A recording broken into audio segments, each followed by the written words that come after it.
మనల్ని బాగా దెబ్బతీసేది ఏంటంటే మన మైండ్ సెట్. నిజమే.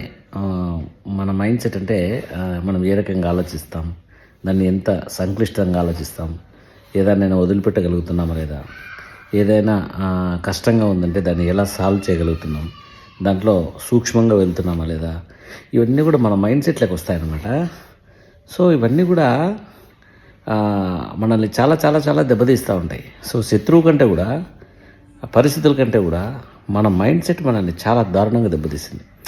అందువల్ల మైండ్ సెట్ చేంజ్ చేసుకోగలిగితే ఎంత పెద్ద ప్రాబ్లం అయినా కూడా, మనకు సక్సెస్ఫుల్ పర్సన్స్కు తేడా ఎక్కడ ఉంటుందంటే, వాళ్ళ మైండ్ సెట్ చాలా సూక్ష్మంగాను, సింపుల్గాను, చాలా క్లియర్గాను, చాలా యాక్టివ్గాను ఉంటుంది.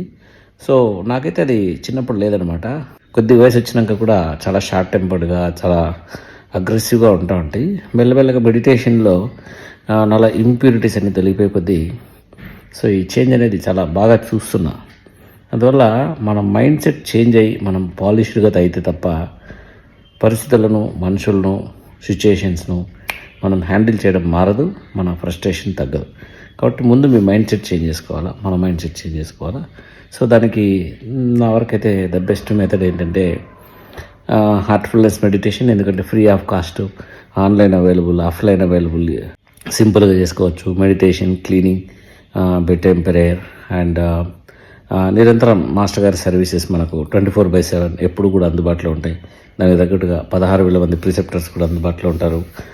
And it is a very very very effective system. So మెడికల్గా ఒక సూపర్ స్పెషాలిటీ ఎట్లయితే ఉందో, స్పిరిచువాలిటీలో కూడా Heartfulness meditation is one of the great super speciality. ఎందుకంటే దాంట్లో వర్క్ చేసే యోగిక్ ట్రాన్స్మిషన్ అనేది మన అంతరాత్మ మీద చాలా ఫాస్ట్గా పనిచేస్తూ మనల్ని చాలా వేగంగా మన ఫ్రస్ట్రేషన్ నుంచి, మన మైండ్ సెట్ ప్రాబ్లమ్స్ నుంచి బయటపడేస్తూ మనం చాలా సరళంగా, చాలా యాక్టివ్గా, లెట్ గో అనే విధంగాను చాలా వండర్ఫుల్గా తయారు చేస్తుంది. కాబట్టి ముందు మీ మైండ్ సెట్ చేంజ్ చేసుకోవడానికి ఒక అటెంప్ట్ అయితే ఏదో రకంగా చేయండి. ఆ రకంగా మీరు జీవితంలో మనశ్శాంతిని, సక్సెస్ని హ్యాపీగా ఎంజాయ్ చేయండి. ఎందుకంటే జీవితం చాలా చిన్నది. మన మైండ్ సెట్ డిస్టర్బ్డ్గా ఉంటూ మన మైండ్ సెట్తో ఆ ఉండే ఆనందాన్ని కూడా చెడగొట్టుకుంటే అంతకుమించి నెగిటివ్ రిజల్ట్ ఏం లేదు. So change your mind set, change your life style, change your attitude. Good luck.